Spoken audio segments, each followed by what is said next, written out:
Hey guys, good afternoon. Well, not quite.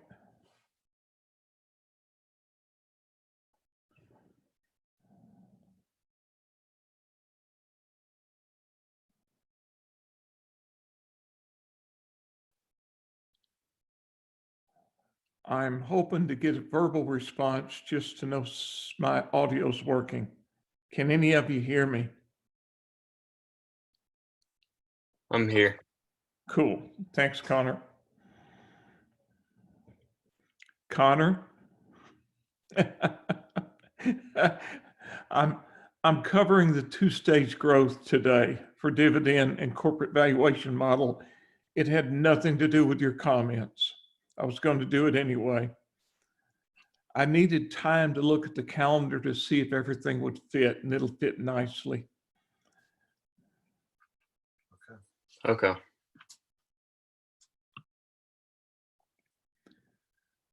Did any of you have a chance to look at the voiced over PowerPoint yet?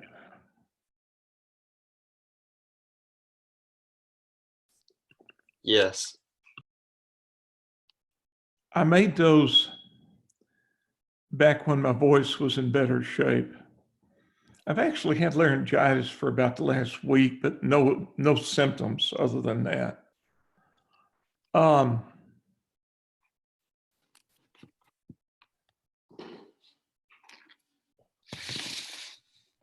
Some subjects change rapidly, and it's a waste of time to make video recordings. You know, you teach tax and accounting, it changes every semester, whereas intermediate does not. Well, in finance, investments changes constantly. New instruments, players, regulations, but corporate finance, like this class, does not change its methodologies, so they stay the same.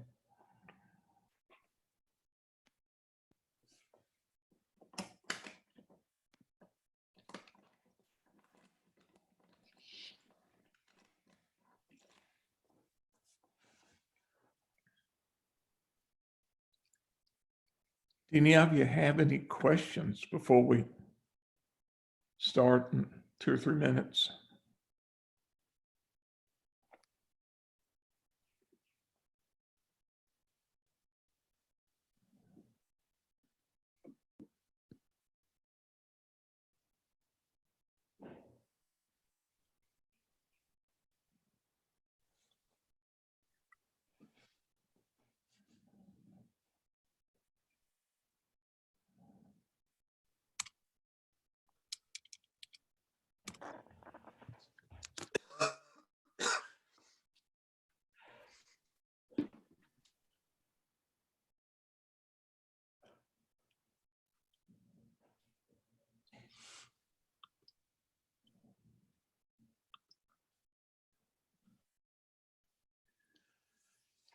I had a student or two mention that in their other classes, the profs are using voiced over PowerPoint. And it occurred to me that I had some voiced over PowerPoints made for more advanced classes, but I was able to trim out the more advanced stuff and really left with something very appropriate for you guys. I have posted those to your Moodle website for everything, for every chapter that would be on the final. So starting with chapter 8 forward, except I'm still working on chapter 12, but I'll have that done well before we get to it. As I mentioned, some subject matters really don't change. I made those recordings a year or two ago when my voice was in a lot better shape. Not great. I still sound like me, but as Einstein says, everything's relative.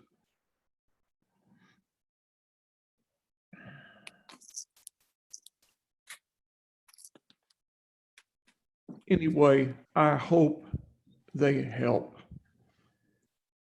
they are like the recordings of these Zoom meetings. There's something for you to look at outside of class time.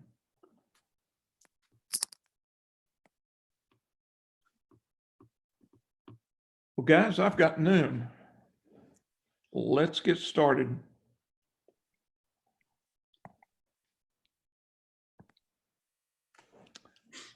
I'm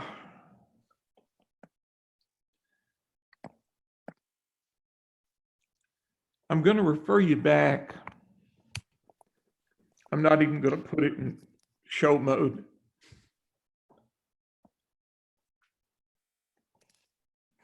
The other day I introduced you to, well, wrong slide. I introduced you to the dividend model, but I used a single stage growth problem, Cobb Corporation. An awful lot of what I do today is not going to be slides. It's going to be on the whiteboards. If you'll notice, we had Cobb Corporation dividend model. The dividend was $2 for the year just ended, the growth rate 5%. And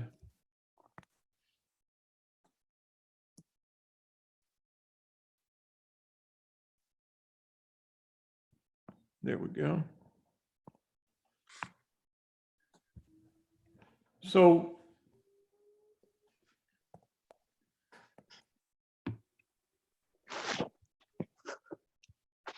and this was single stage growth, simply meaning the dividend was expected to grow, in this case, at a 5% rate right out of the gate from then up. Stockholders required a 15% rate of return. And using our dividend model, we found the value of the stock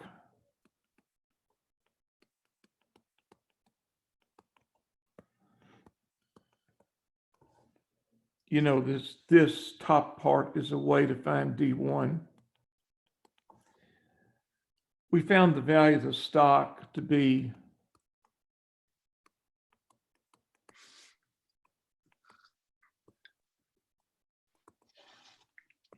$21.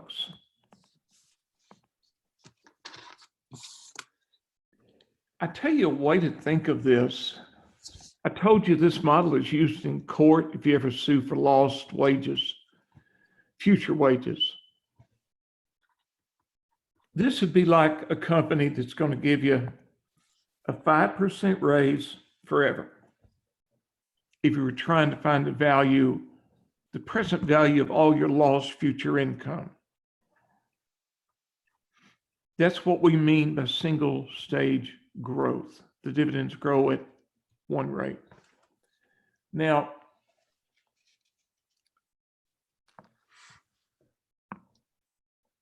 a two-stage growth problem would be like the one in your slides on slide, let's say 23.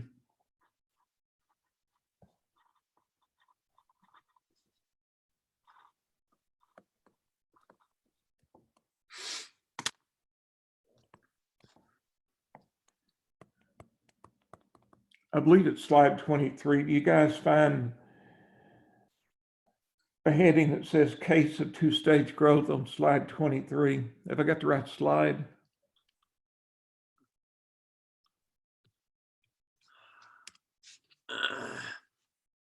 Well, anyway, here's a problem. Again, we're looking at Cobb Corporation. The stockholders still require a 15% rate of return, and the dividend for the year just ended was $2. But they're looking at two stages of growth. They believe the growth rate for the first 2 years will be 30% per year. And then the growth rate in dividends after year 2 will settle down into a constant 5%. When you're dealing with a 2-stage growth dividend model problem, your approach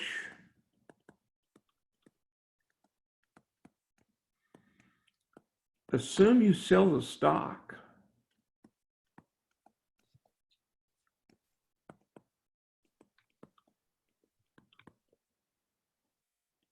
at the start of the constant growth.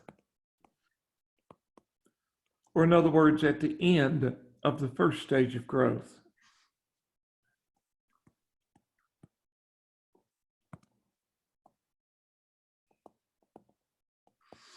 In this case, that would be 2 years. Now, if you do that, your cash benefits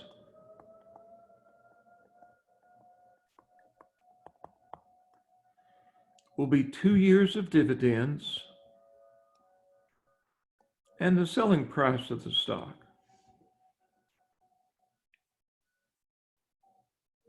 So we start by figuring out our first 2 dividends.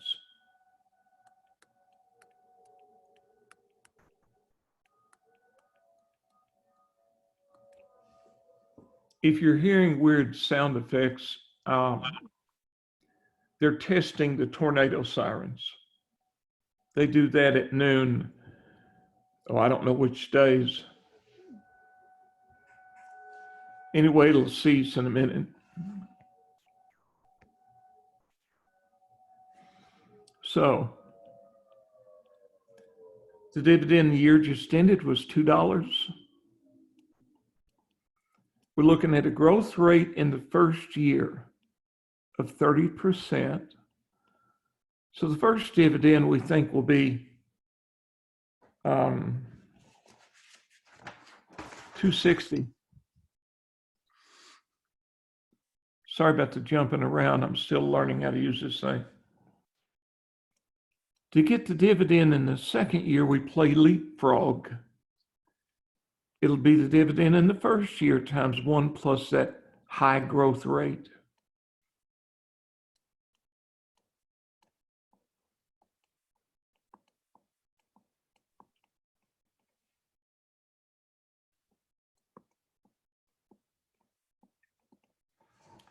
So we're assuming for the first 2 years that growth rate is 30%. And actually, that's 2 of our cash benefits. D1 and D2.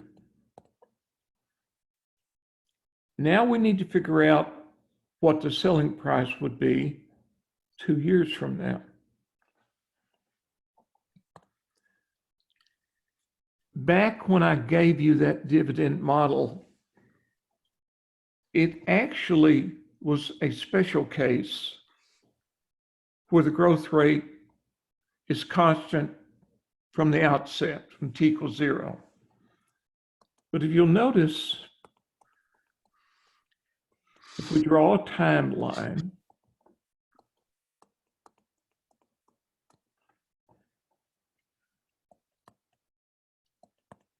we've got dividends in year 1 of 260, in year 2, 338,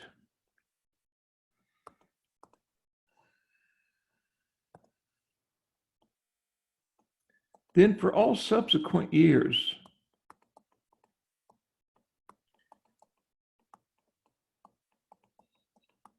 all the way up to infinity, I guess, the growth rate after year 2, the growth rate is a constant, 5%. if we were to stand at some point in time, 2 years from now, and look into the future, from that point forward, we see a constant growth rate. So a more general form of your dividend model basically says that if any point in time T, you look into the future and you see a constant growth rate, then the value of all those dividends beyond T could be found by taking the dividend in your T times 1 plus that constant growth rate, then divided by stockholders' required rate of return minus that constant growth rate.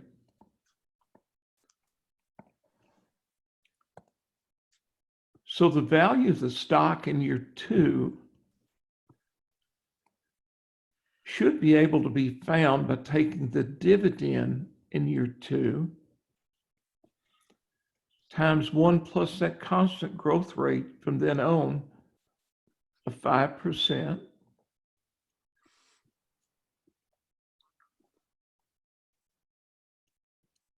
And that gives us a value for the stock in year 2 of $35.49. So the price of the stock in year 2, in year $2, is $35.49. What does that represent? That represents the value of all dividends beyond year 2, discounted back to year $2. So these 3 figures really represent the value of all future dividends. The dividend in year 1, $2.60, the dividend in year 2, $3.38, and the value of dividends 3, 4, 5, 6, all the rest are worth $35.49 in year $2.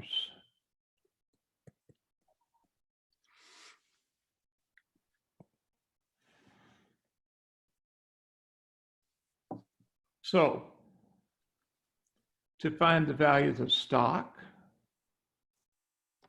we discount these 3 cash benefits back to the present. Remember, we treat the stock as if we're going to sell it at the end of the first growth stage, after 2 years in this case. So our cash benefits would be 2 years worth of dividends, $2.60 and $3.38. And then the selling price of the stock 2 years from now, $35.49. So to get the value of the stock now, we discount those 3 cash benefits back to the present. We've got dividends in year 1 and 2 of $2.60, $3.38,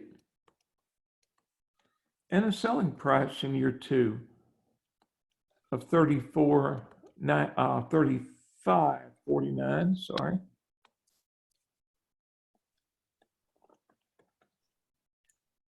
Since the dividend in year 2 and the selling price in year 2 occur at the same time, we can add them. So our total cash benefits would be $2.60 at T equals 1. And what would that be? $38.87 in year 2. So we discount that back to the present using the stockholders' required rate of return of 15%. Do you guys remember back in your time value chapter, if you were dealing with uneven cash flows, you'd use your CF key? For example, if you have a BA2 plus,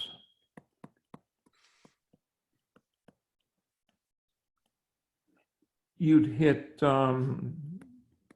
CF shift clear to get all the old values out. There is no cash benefit at time 0, so you need to throw that in there so your calculator doesn't lose its place. Then in year 1, 260, one time. In year 2, 3887. Then hit the NPV function and ask you for your discount rate. The stockholder required rate of return is 15%. Hit enter, down arrow, compute, and you ought to get the value of the stock now, a value of, I'm getting 3165. For those with the HP10B2, you go through the same type of thing.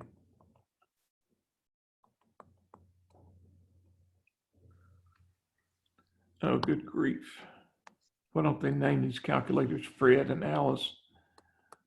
HP10B2. You would hit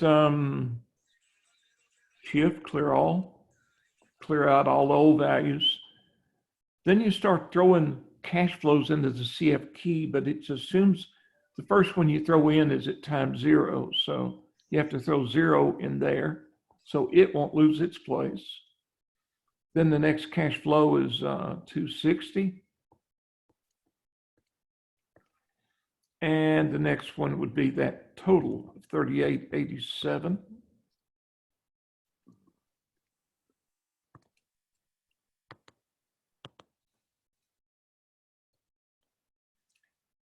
And let's see, with that calculator, you give the discount rate to I,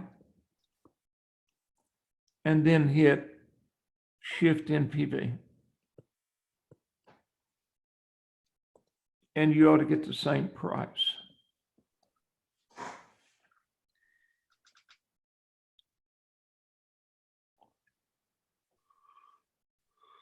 Obviously, certain parts of this course are cumulative. You know, your use of the CF key, uneven cash flows back in your time value chapter, coming back to haunt you now, and it actually will later too. So it's something you need to hang on to. All right, just for grins, try this one.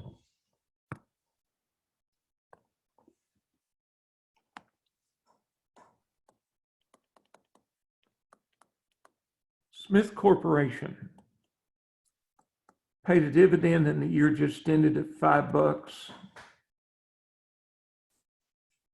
The growth rate, let's change this up a little bit. Let's say in year 1, it's supposed to be 20%. In year 2, 10%. And then thereafter, let's say 4. And Smith Corporation stockholders require a 14% rate of return on their stock.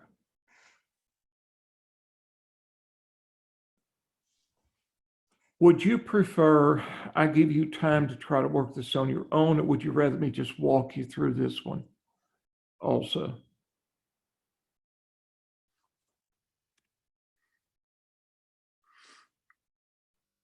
And the cone was silent.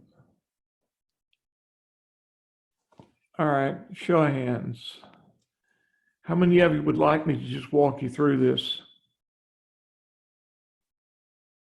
Sam, Oliver, Philip, that's good enough for me. It's almost all of you. All right.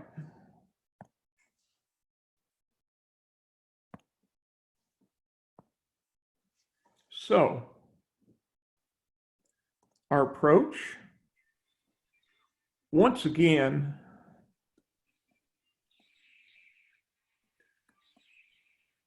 we'll assume we sell at the end of the uneven growth period or at the start of the constant growth period. So we're going to assume we'll sell this stock in 2 years. So our first step is to figure out what those dividends would be. Notice our cash benefits again.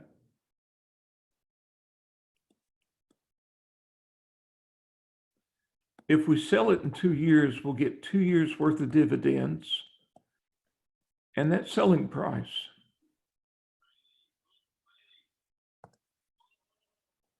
The dividend in the first year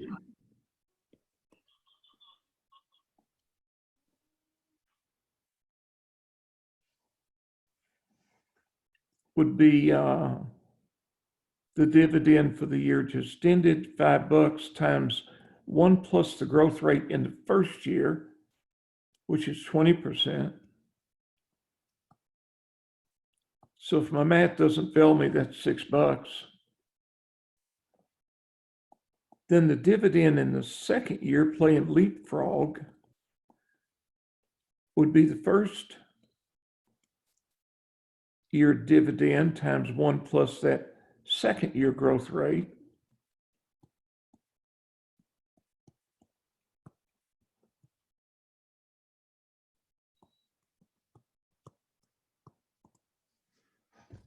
And that's 2 of our cash benefits, D1, D2.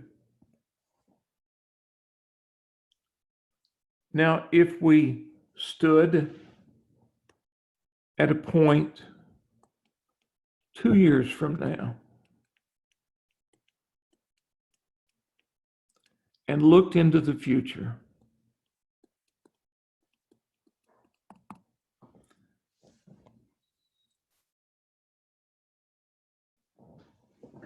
I have a habit of double tapping things, and that does funny things. So from year 2 forward,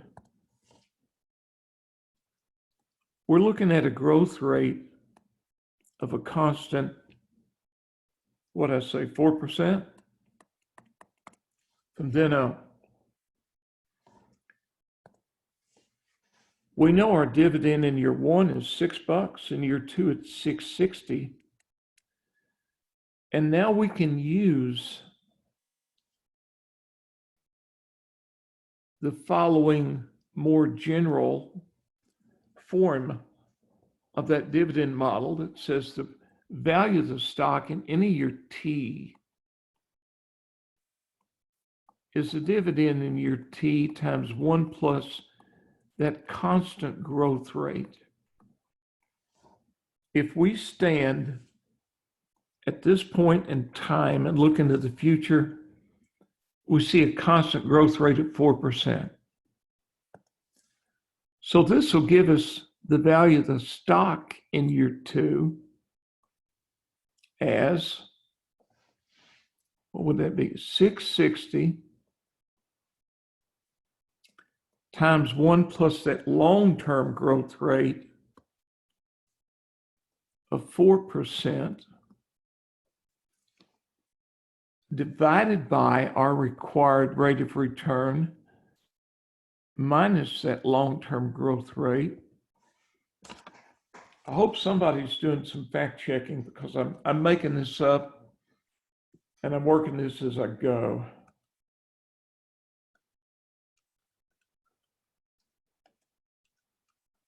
I'm getting 68.64.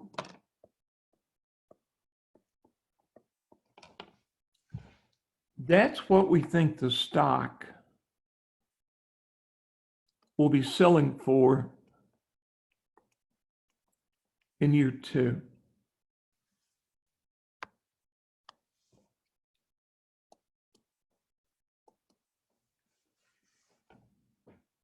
And these cash flows actually represent the present value. Pardon me, they represent the value of all future dividends. This 6864, that's the value of all dividends beyond t equals 2, discounted back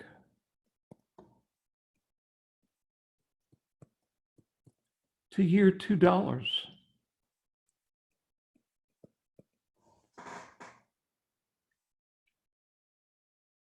Since the value of the stock is the present value of all future cash dividends, and these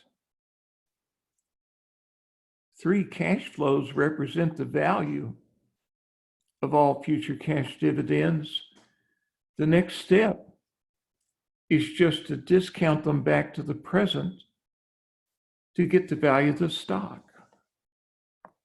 So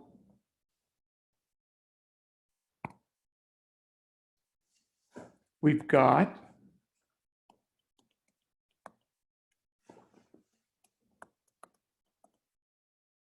the cash benefit at time 1 of $6.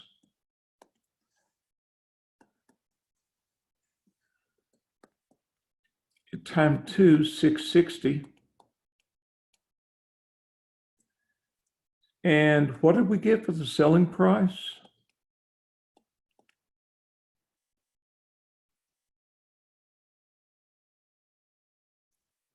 I can go back and look it up. It's a little wonky. If any of you remember. 6864. 6864. Thank you.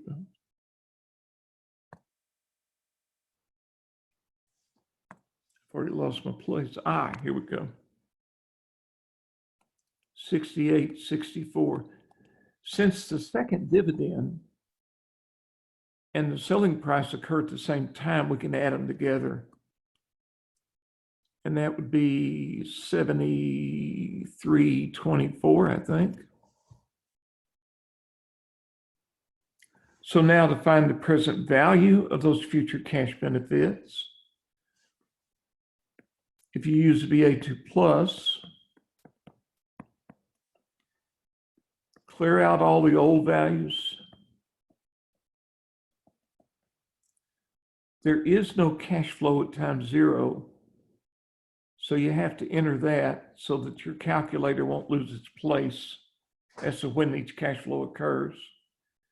Then the next cash flow would be $6 one time. The next, a total of 7324. It's 7524. Thank you. You're right. See, I need a fact checker. Whoops.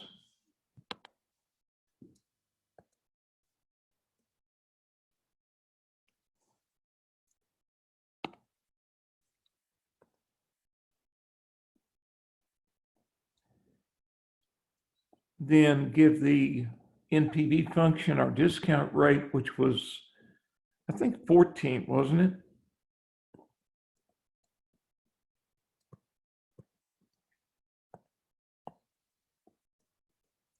And the present value of those cash flows ought to tell us what the stock's worth.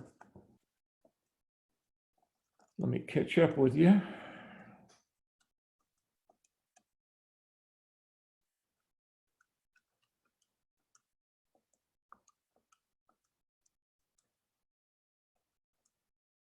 Is anybody getting like 79.70?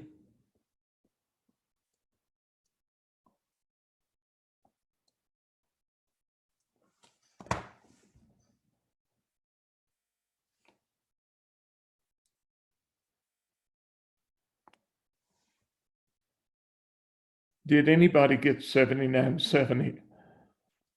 Cool. Thanks, Sam. Okay. I'm not going to bother to put the HP 10B2 keystrokes. I know you guys can relate to that. So what is that? 7970. That's what we call the intrinsic value, or what we think the stock is worth. Or said differently, that's the most we ought to pay for it, because that's what we think it's worth. We don't want to pay more than it's worth. If we could buy the stock for $60, we'd jump on it if we had confidence in our analysis. Are you with me on this so far? I know it's, as I said earlier, wonky. It's got a lot of steps, but I think if you look at it, you'll be able to follow it.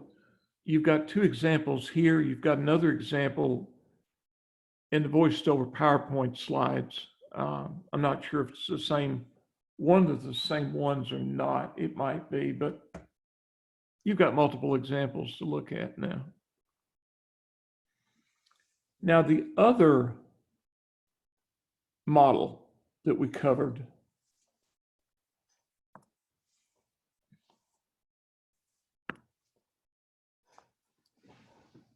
was the corporate valuation model.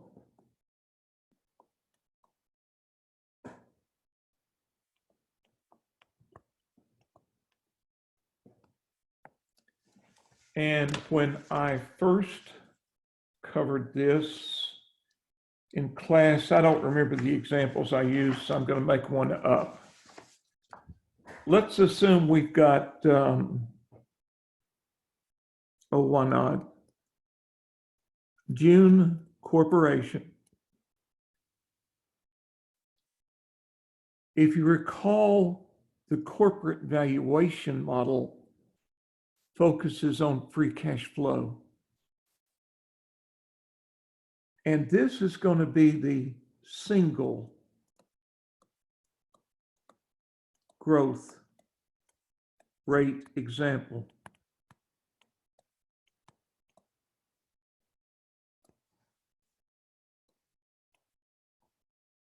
Let's assume that free cash flow for the year just ended was, I don't know, 50 mil. It's expected to grow at a constant rate of 5% forever. Our company's cost of capital is 10%. And we have the following additional information.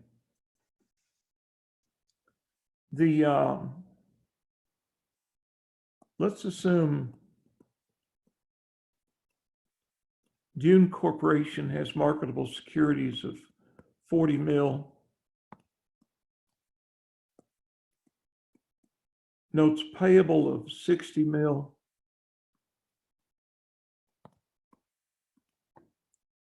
Long-term debt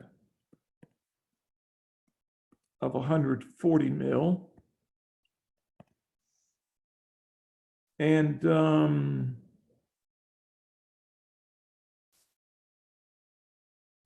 30 million shares of stock.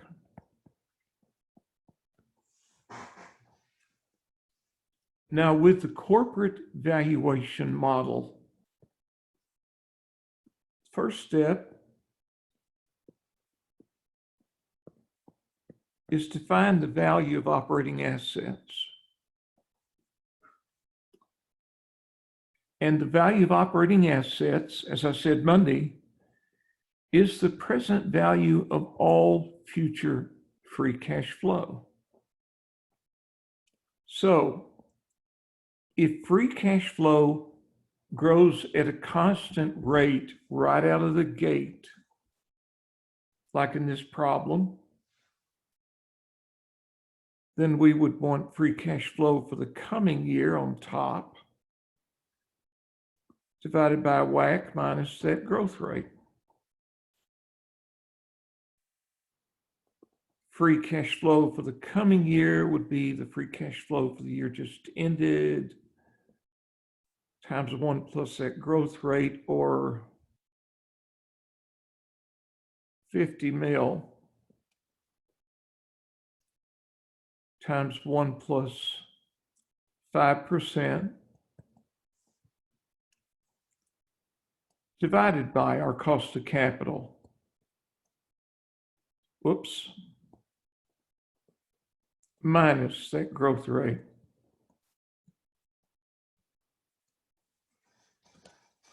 And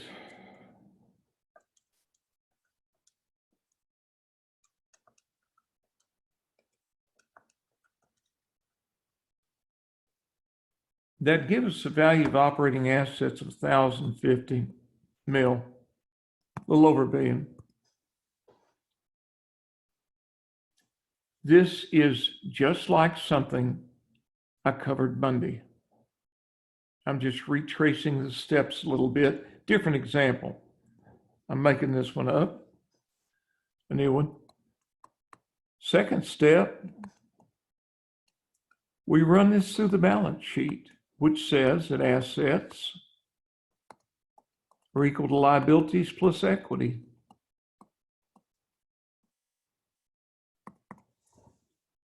Only with a corporate valuation model, we separate assets into operating assets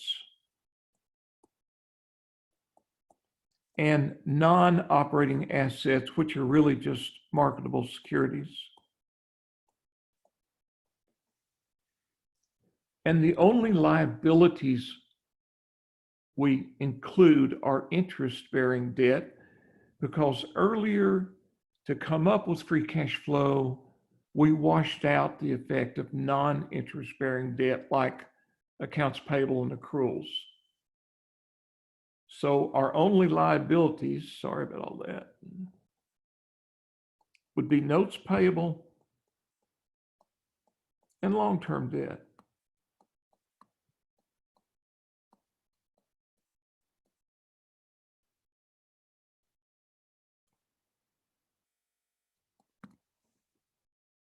Okay.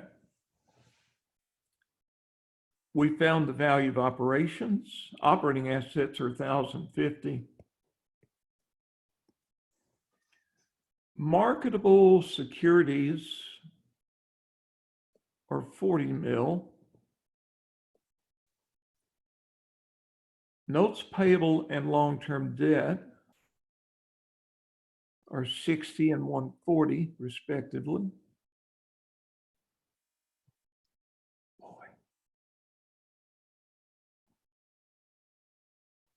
Sorry about the jumping around. And we end up with a single algebraic equation with one unknown. So we solve. And the value of the equity would be the 1050 mil plus the 40 mil minus the 60 plus the 140 mil. And that works out, see, 1,090 minus 2 would be 890.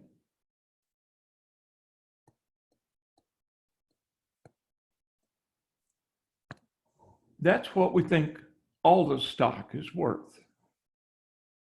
Final stage. We simply divide it by the number of shares to get our estimate for the value per share.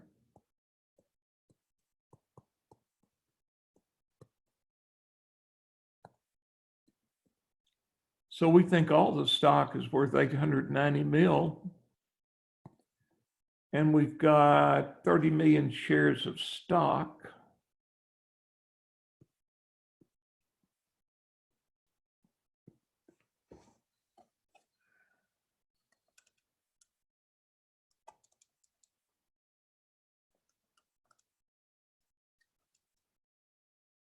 I'm coming up with 29.67 per share.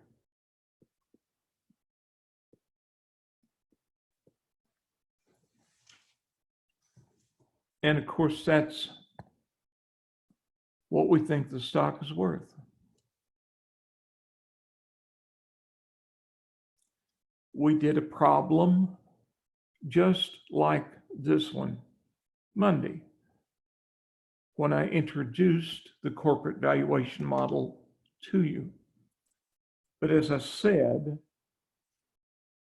this is a singles growth rate, single stage of growth problem. Now let me change it up. Would it be easier just to erase? Might.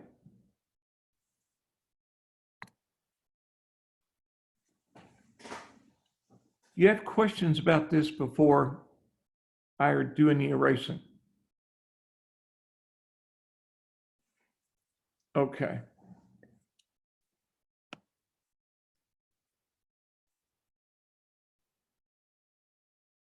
This will save a little time to not have to.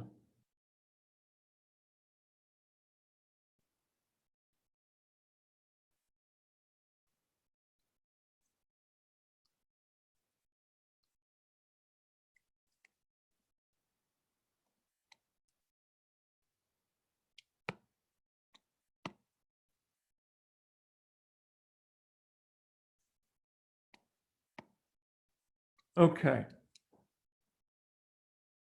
Now let's look at the case where we're looking at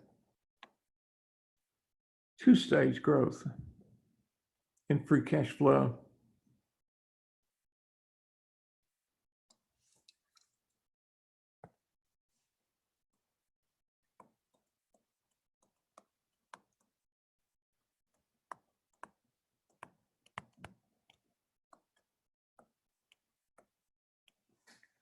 Let's assume we're looking at the same company, only we've changed our minds about the growth rate. We actually think it'll go through two stages. We think we'll have a growth rate for the first 2 years, I don't know, 20% per year. And then after the first 2 years, it'll settle down into a constant, let's say 5%. Free cash flow for the year just ended was still 50. Our cost of capital is 10%. Step one,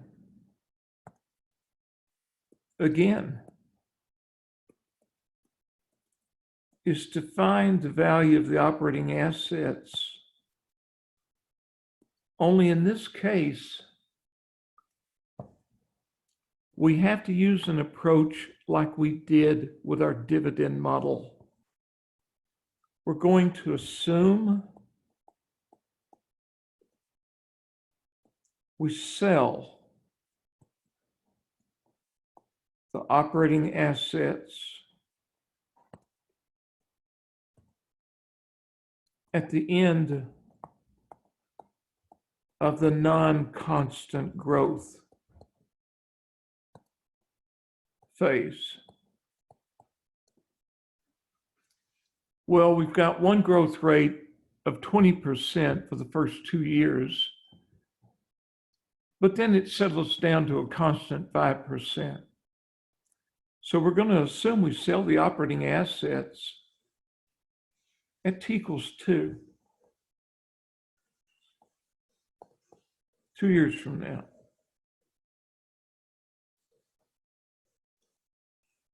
And just as earlier,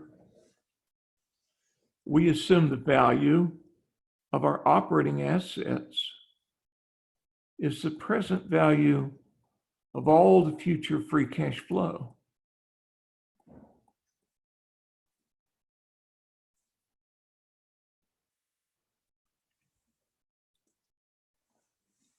if we look at a timeline, well, first of all, let's calculate the free cash flow.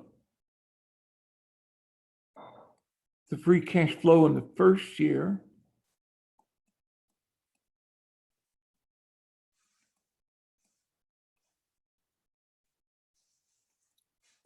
will grow at 20%. So let's see, free cash flow for the year just ended was 50. Times 1 plus 20% would give us, what, 60 mil?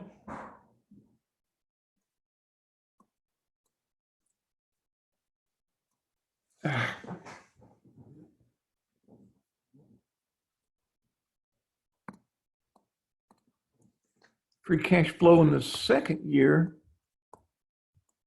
since it's still growing at that high rate, we use leapfrog. It would be the free cash flow in the first year times 1 plus that 20% rate.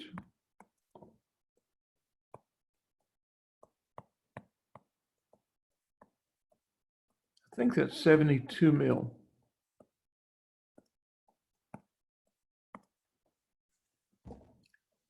Now, the value of operating assets is the present value of all future free cash flow. So we're looking at free cash flow of 60 million in year 1, 72 in year 2. But after year 2, it grows at a constant rate.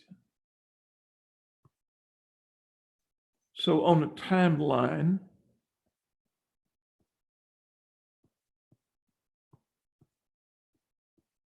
we're looking at free cash flow in year 1 of 60 million. In year 2 of 72 million. But after then,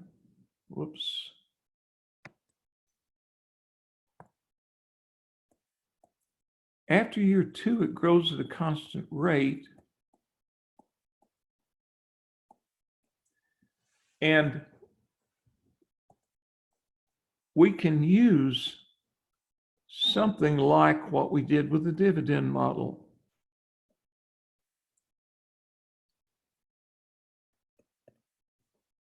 We can find the value of all free cash flow beyond year 2. In other words, the value of the operating assets 2 years from now, by taking the free cash flow in that year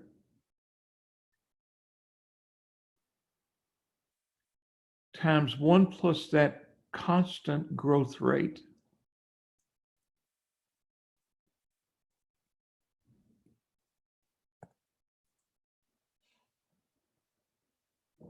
So we take the 72 mil. What was the constant growth rate? Here we go, 5%. Times 1 plus 5%. Divide by our cost of capital minus that constant growth rate.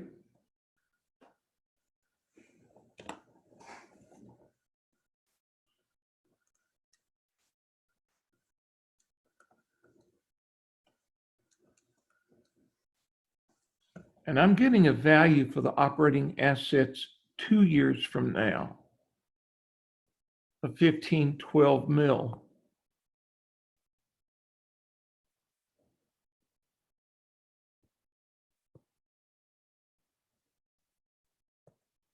And these three figures really represent the value of all future free cash flow.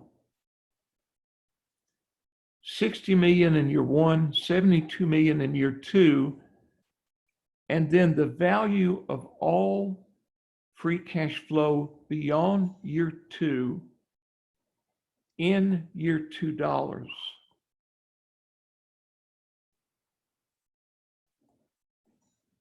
is 1512.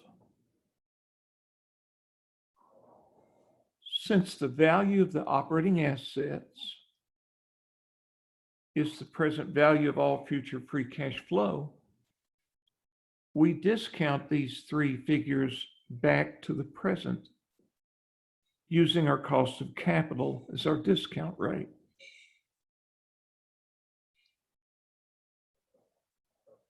You know what? I call that step 2. It's step 1, isn't it? Sorry. Step 1, find the value of the operating assets. So,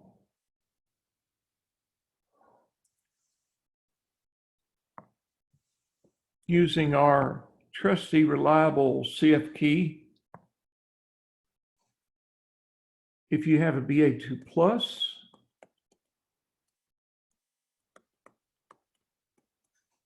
since these are uneven cash flows, you'd have to use your CF key. Clear out all the old values. There is no free cash flow at time 0. Then we've got 60 in year 1, one time. And then in year 2, a total, let's see, a total of 72 plus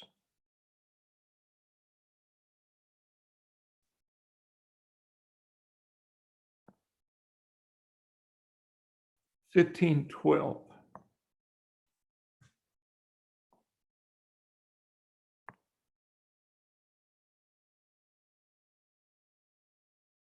Come on, there we go. And I think that adds up to what? 1584?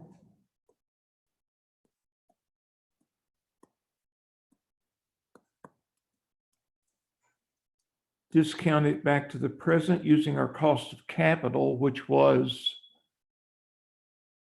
that was 10, wasn't it?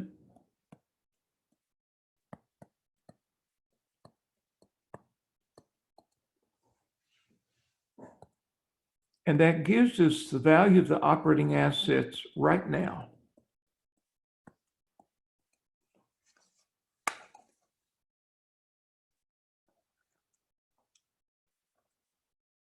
Let me catch up with you.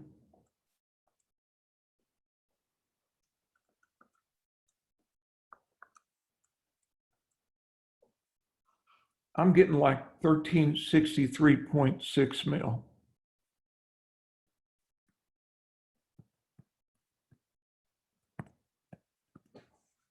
Before I go further, I need fact checkers. How many of you got that figure? Anybody? Cool. Very good. All right. So now that we know the value of the operations now, 1363.6,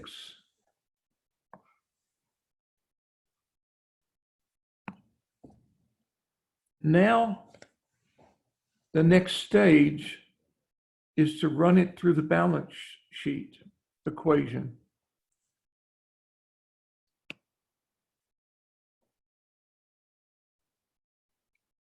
$1363.6.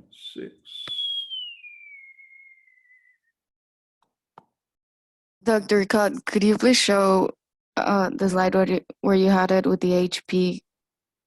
Absolutely. Thank I'm you. headed there. I'll do that. Be glad to.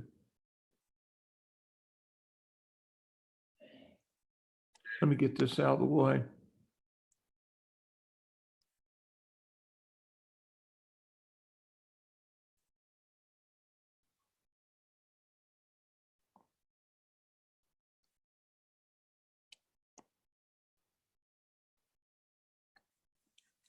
Yeah, with the HP 10B2, the keystrokes would have been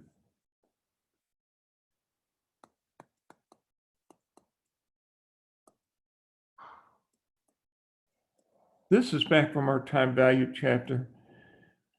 You'd hit Shift Clear All to clean out all the old values.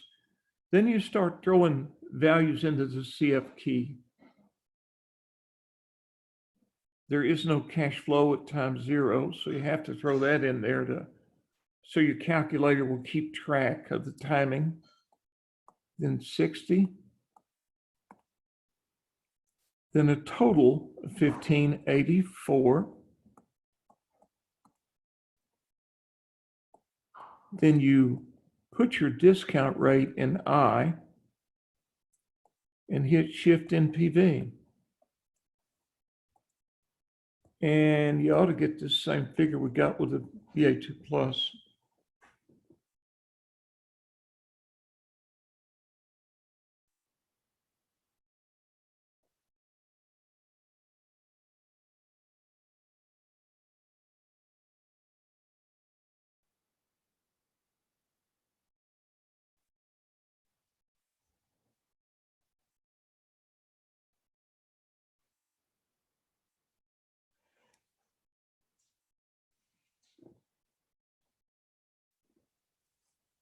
Did that answer your question? Yeah, thank you. Okay. Let's see, 1363.6. So now we go back to the basic problem. We have finished step 1.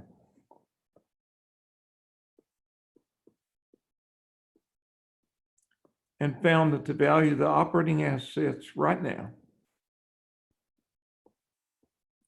are 1363.6 mil. The second step, again, is we use the balance sheet equation.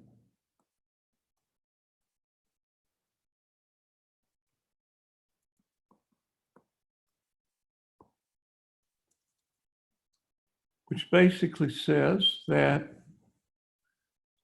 assets are equal to liabilities plus equity.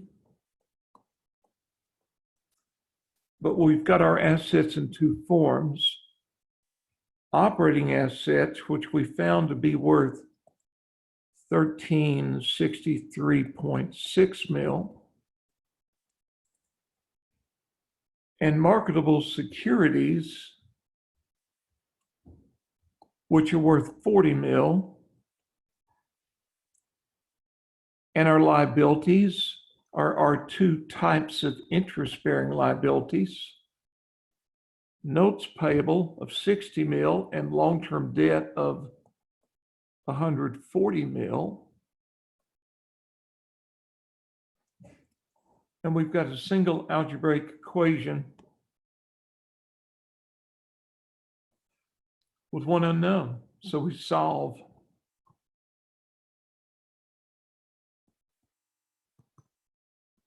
And we find the value of the equity would be the value of the assets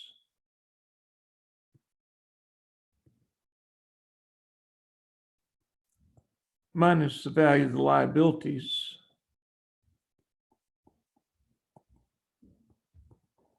or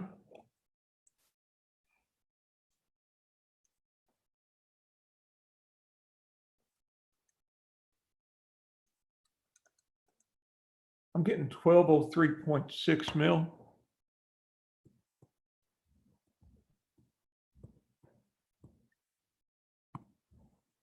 And then, of course, our last step is to divide by the number of shares. This is what all the shares are worth. So to find the value per share,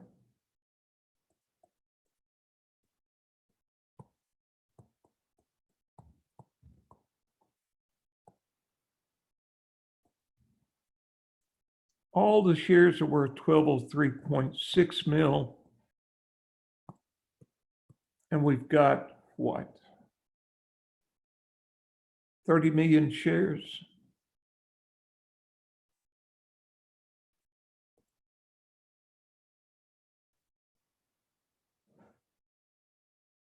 Good grief, if I could just write plainly.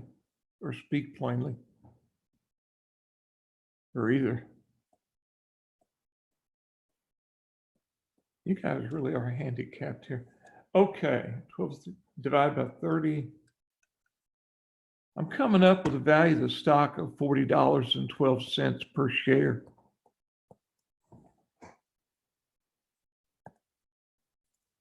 What does that represent? That represents what we think the stock is worth. It's intrinsic value. It's true value. If we're thinking about buying the stock, that's the most we'd want to pay. We'd like to get it for less, but we sure don't want to pay more than it's worth.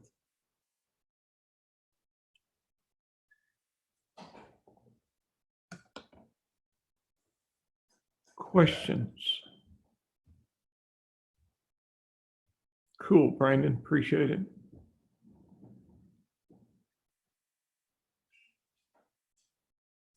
Do any of you want to see any of the prior worksheets here, the whiteboards I've been using?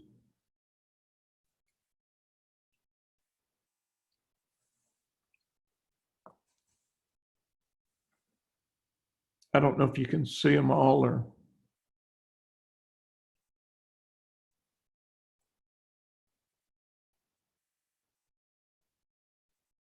All right, well, you know what I'm going to ask you next.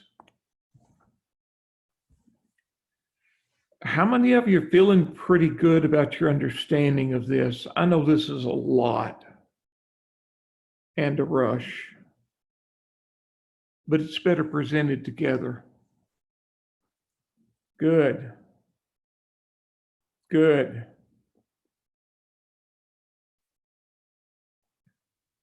Good. Okay.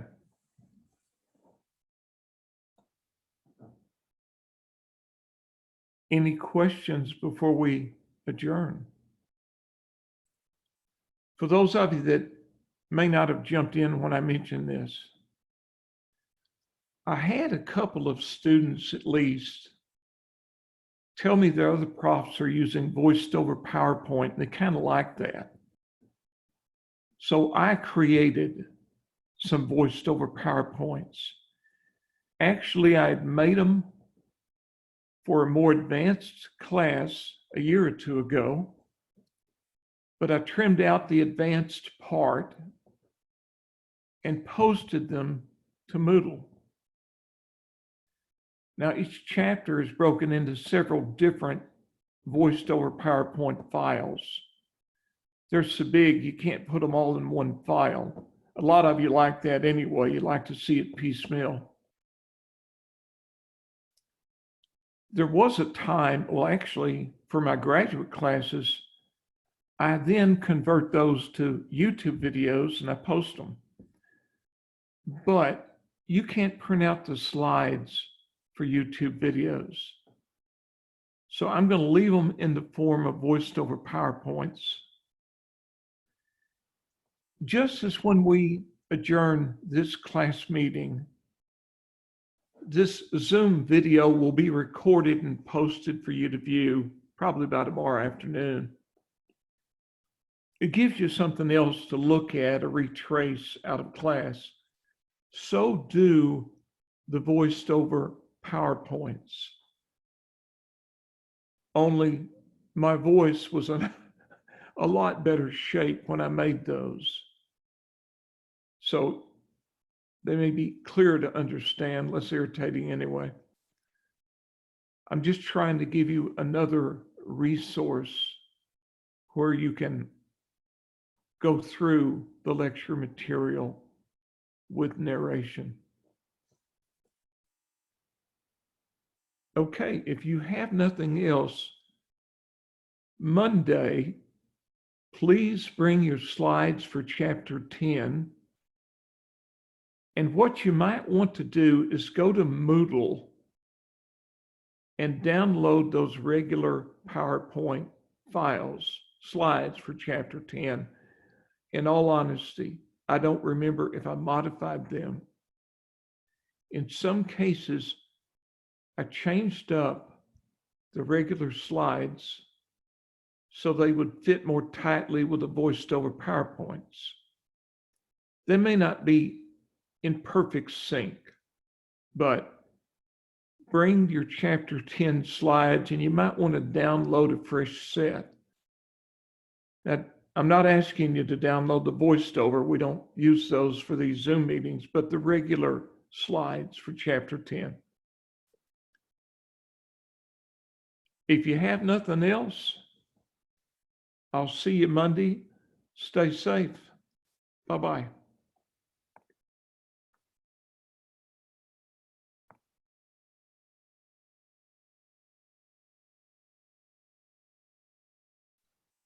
Wow. There it is.